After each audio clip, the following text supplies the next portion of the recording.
하나님 말씀 마태복음 6장 1절부터 4절입니다. 마태복음 6장 1절부터 4절 말씀 우리 함께 봉독하도록 하겠습니다. 마태복음 6장 1절부터 4절입니다. 사람에게 보이려고 그들 앞에서 너희 의를 행하지 않도록 주의하라. 그리하지 아니하면 하늘에 계신 너희 아버지께 상을 받지 못하느니라. 그러므로 구제할 때에 외식하는 자가 사람에게서 영광을 받으려고 회당과 길거리에서 하는 것 같이 너희 앞에 나팔을 불지 말라.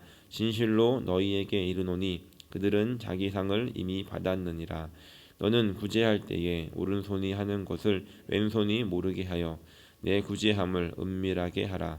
은밀한 중에 보시는 너희 아버지께서 갚으시리라. 아멘.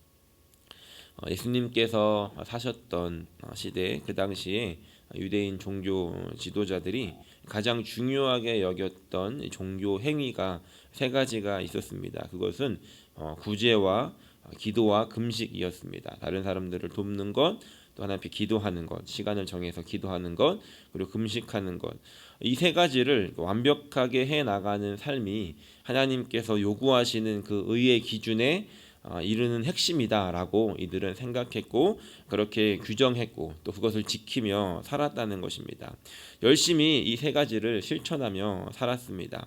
분명 그것은 나쁜 것이 아니라 특별히 이 세상을 살아가는 크리스찬들에게도 마땅히 해야 되는 그런 일임에는 틀림이 없습니다. 그런데 문제는 그 행위들이 이 본래의 목적은 잃어버린 채 퇴색해지기 시작했다는 것입니다.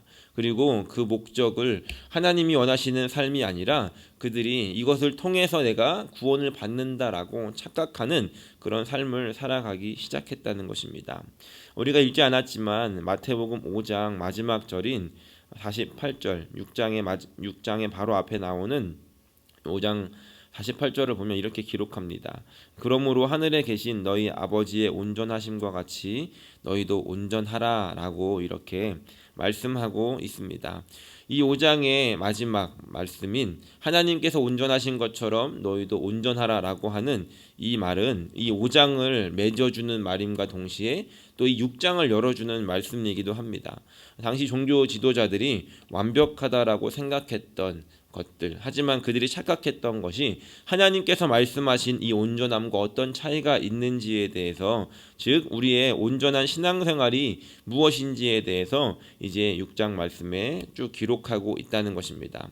오늘 우리가 함께 읽은 이 말씀은 구제에 대한 말씀입니다. 이것에 대해서 예수님께서 지적하시는 모습들이 혹시나 내 안에는 없었는지를 돌아보고 또 우리가 오늘을 살아가며 무엇을 추구해야 되는지 함께 생각해보는 아침이 되시기를 간절히 축원합니다. 1절 말씀 우리 다시 한번 읽어보겠습니다. 6장 1절 말씀 함께 읽겠습니다. 사람에게 보이려고 그들 앞에서 너희 의를 행하지 않도록 주의하라. 그리하지 아니하면 하늘에 계신 너희 아버지께 상을 받지 못하느니라.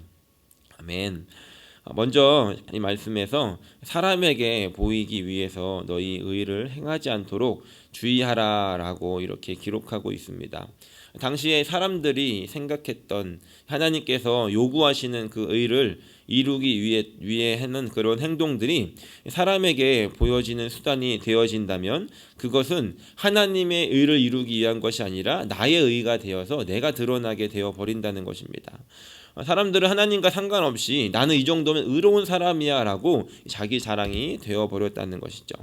그런데 조금 더 살펴보면 여기서 기록하고 있는 이 의라고 하는 단어가 히브리어로 찌다카라고 하는 단어를 사용하고 있는데 이 원래 이 찌다카의 의미는 하나님의 의로움, 공의로움, 정의로움을 뜻하는 단어였습니다. 그런데 예수님께서 사시던 이 시대에는 유대인들이 이것을 좀 더 이제 좁은 의미로 축소해서 구제라고 하는 뜻으로 더 많이 사용했다는 것입니다. 다시 말해서 이 구제를 통해서 하나님이 요구하시는 이 의로움에 이룰 수 있다 라고 이들이 믿고 살았다는 것이죠. 그래서 다른 이제 성경에서 번역을 할 때는 어떤 성경은 이 1절의 의를 구제로 번역을 하기도 합니다. 어쨌든 이 말씀은 구제를 하지 말라는 것이 아니라 이 구제를 하고 있는 그 의도에 대해서 다시 한번 생각해 보라는 말씀입니다. 2절 말씀을 보면 당시에 이 사람들이 어떤 모습으로 구제를 하고 있었는지를 지적하고 있는데 2절에 보니까 그러므로 구제할 때에 외식하는 자가 사람에게서 영광을 받으려고 회당과 거리에서 하는 것 같이 너희 앞에 나팔을 불지 말라. 진실로 너희에게 이르노니 그들은 자기 상을 이미 받았느니라 라고 이렇게 말씀하고 있습니다. 사람에게 영광을 받으려고 회당과 거리에서 하는 것 같이 나팔을 불지 말라라고 합니다. 나팔을 분다라고 하는 것 우리가 딱 들어도 느낌은 오지 않습니까? 그런데 이 당시에 이 말이 기록되어진 이유를 보니까 구제를 하는 그런 구제를 위한 모금을 할 때 나팔을 불었다라고 합니다. 사람들에게 알리고 그러면 사람들이 이제 모여들어서 많은 사람들이 보는 앞에서 이 구제 헌금을 했다라고 이야기를 하기도 합니다. 그리고 또 하나의 이야기는 이 구제 헌금을 넣는 이 헌금함의 입구가 나팔 모양이었다라고 해요. 그래서 그 입구가 이렇게 나팔 모양처럼 이렇게 벌어져 있었기 때문에 그렇게 표현을 했다고도 합니다. 어찌되었든 이 모습을 통해서 우리에게 주는 메시지는 내가 구제했어. 내가 이것을 사람들에게 보이기 위해서 드러내고자 이렇게 구제하는 사람들이 있었다는 것입니다.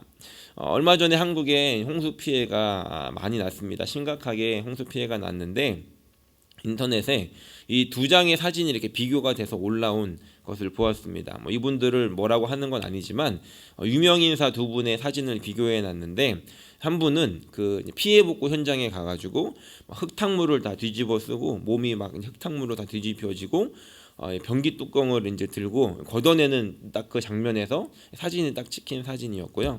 한 분은 뭔가 이제 옮기고는 계신데 신발이나 옷에 흙이 하나도 없이 깨끗한 사진을 이제 올린 겁니다. 그러면서 어떤 분이 이분은 너무 보여주기가 아니냐, 어떻게 그 피해 복구 현장에서 일을 하는데 옷이 이렇게 깨끗할 수가 있냐라고 하면서 지적하는 그런 내용을 본 적이 있습니다. 당시에 유대인들도 자신이 구제를 하는 것, 다른 사람들을 돕는 것을 보여주고 싶어서 떠들썩하게 하는 경우가 대부분이었다는 것입니다. 아마도 이들에겐 두 가지 마음이 있었을 것입니다. 하나는 이거 하나님이 원하시는 일이야. 내가 그 일을 하고 있으니까 이것이 하나님의 인정을 받는 일이지 바로 이렇게 하는 것이 하나님의 인정을 받는 삶입니다라는 것을 보여주고자 하는 그런 마음이 있었을 것이고, 또 한편으로는 그 속마음으로는 하나님의 일을 한다고 하면서 내가 사람들 앞에서 드러나고 내가 그들에게 인정받고 칭찬받기를 원하는 마음이 있었다는 것입니다. 아마 이렇게 구제하는 일을 통해서, 이런 모습을 통해서 사람들은 그들을 향해서 이렇게 박수를 쳐주었을 것이고, 박수를 치는 사람들조차도 나도 저렇게 해서 사람들에게 박수 받아야지 하고 하는 그런 마음이 있지 않았겠습니까?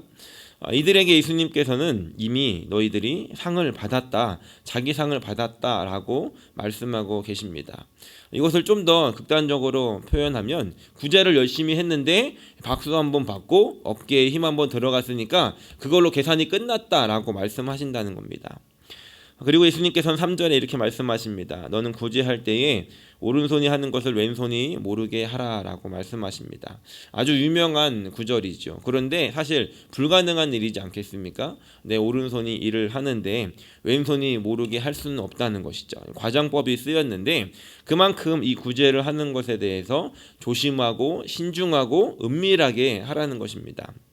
그 이유를 4절 말씀에 기록을 하고 있는데 4절 말씀 우리 함께 같이 읽어보도록 하겠습니다. 내 구제함을 은밀하게 하라. 은밀한 중에 보시는 너희 아버지께서 갚으시리라. 아멘. 예수님께서 구제를 할 때 은밀하게 하라고 하신 이 이유를 기록하면서 하나님께서, 이 아버지께서 보시고 계시고 그것을 갚아주실 것이다 라고 기록하고 있다는 겁니다. 이제부터 우리가 이 말씀을 잘 생각해 보아야 합니다. 이것은 우리가 구제를 의롭게 되는 방법으로 여겼는데, 그러니까 이 당시는 이 구제가 의롭게 되는 방법으로 여겼는데, 나는 믿음으로 구원을 받았으니까 이런 거 할 필요가 없겠네, 이것이 아니라는 것이죠. 하나님께서 우리에게 원하시는 삶의 모습은 우리가 필요가 있는 사람들을 돕는 것. 그래서 하나님께서 구약 성경에 보면은 밭을 이제 추수할 때도 밭을 이제 추수를 하다가 떨어진 이삭을 줍지 말고 남겨두어라라고 말씀하시고, 또 이 추수를 할 때 이 모퉁이는 남겨두어서 어려운 사람들이 그것들을 주워가고 또 그 모퉁이에 있는 것들을 가지고 갈 수 있도록 그렇게 남겨두고 도우라고 하십니다. 그리고 나그네들을 보면 못 본 채 하지 말고 이들을 도우라고 말씀하십니다. 하나님께서는 분명히 필요가 있는 사람들에게 이렇게 구제하라고 말씀하고 계신데, 이것이 하나님께서 원하시는 일이라고 한다면 우리가 구원을 받기 위해서 이것을 하는 것이 아니라 구원받은 사람으로서 어떻게 하나님이 기뻐하시는 일들을 할까를 생각해 보면서 우리가 일들을 해나가야 한다는 것이죠. 그리고 예수 믿는 사람으로서 해야 하는 당연한 일이라고 생각하며 해야 한다는 것입니다. 그런데 만약에 우리가 이 일들을 하면서 누군가에게 인정을 받고 칭찬을 받기 원하는 그런 마음들이 우리에게 일어나고 있지 않은가를 생각해 보아야 한다는 것이죠. 이런 생각을 해봤습니다. 어떤 분이 저는 구제를 하고 이렇게 나누는 일, 그러면서 사람들에게 박수 받는 게 좋아요 라고 한다면 그냥 박수를 받으시면 됩니다. 요즘 말로 이제 쿨하게 내가 박수를 받았으니까 내가 구제했다는 것도 잊어버리시면 된다는 겁니다. 꼭 잊어버리셔야 된다는 거죠. 어떤 걸 생각해 볼 수 있냐면, 우리가 이제 주님 앞에 가는 날 주님께서 너 뭐 하다 왔니? 라고 물어보실 때 우리가 예전에 구제했던 것들을 이제 생각하면서 주님 제가 이렇게 구제했습니다 라고 말을 하고 있는데, 우리 주님께서는 이렇게 머리를 이렇게 갸우뚱하시면서 모르겠는데 라고 하실 수 있다는 것입니다. 우리가 박수를 받는 순간 그 구제했던 것들은 거기서 다 계산이 돼서 끝났고, 주님 앞에 갔을 때는 주님이 잘 모르겠다라고 하실 수 있다는 것이죠. 우리는 주님께 물어볼 것입니다. 주님 제가 주님의 이름으로 이렇게 구제했는데 거기 안 써 있습니까? 라고 물어본다면 예수님께서 이렇게 자세히 보시고는 너 박수 받을 때 다 지워졌다야 이렇게 말씀하실지 모른다는 것입니다. 우리가 주님께 칭찬을 받기를 원한다면, 그리고 주님께 잘했다라는 말을 듣기를 원한다면 우리가 하는 그 구제에 대해서 은밀하게 할 필요가 있다는 것입니다. 물론 우리가 이 구제를 하다 보면 드러나게 되는 경우들도 있습니다. 억지로 이것을 드러나지 않게 억지로 하고자 그렇다고 구제까지 안 할 필요는 없다는 것이죠.